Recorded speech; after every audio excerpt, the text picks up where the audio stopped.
I'm seeing way too many automotive professionals stress out. Where has our leadership gone? We have to change this, and it starts at the top. Good leadership can make all the difference. Let's talk about it. Now, you guys know I sound like a broken record on this topic. There are no bad teams, only bad leaders. Take an issue. Take any issue in the automotive industry. You're not making enough hours.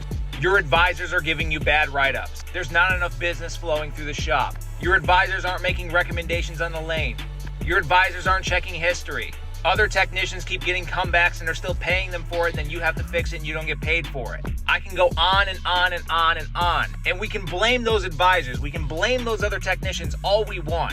Who is ultimately responsible? If you said it's the leader, you are correct. They cannot delegate their responsibility to anybody. They can delegate their authority and then hold people accountable to utilize that authority properly, but they cannot delegate their responsibility to run the department, to lead the people, to make sure that standards are in place and being upheld properly. Standards are not what we preach, meaning we can't just stand up and say, this is the standard, if we tolerate something different, because standards are only what we tolerate. So if your advisors are giving you bad write-ups and not selling recommendations, not checking history, not doing anything they're supposed to do, well, that's the standard, and your leader is allowing that to be the case. Think about how many people leave their shop and tow their toolbox to another shop.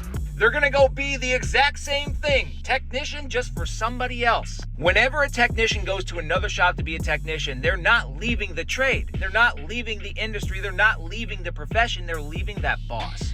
Because that boss chose not to be a leader. That boss chose to not provide their people with purpose, direction, and motivation while operating to accomplish the mission and improve the organization. That is the definition of leadership.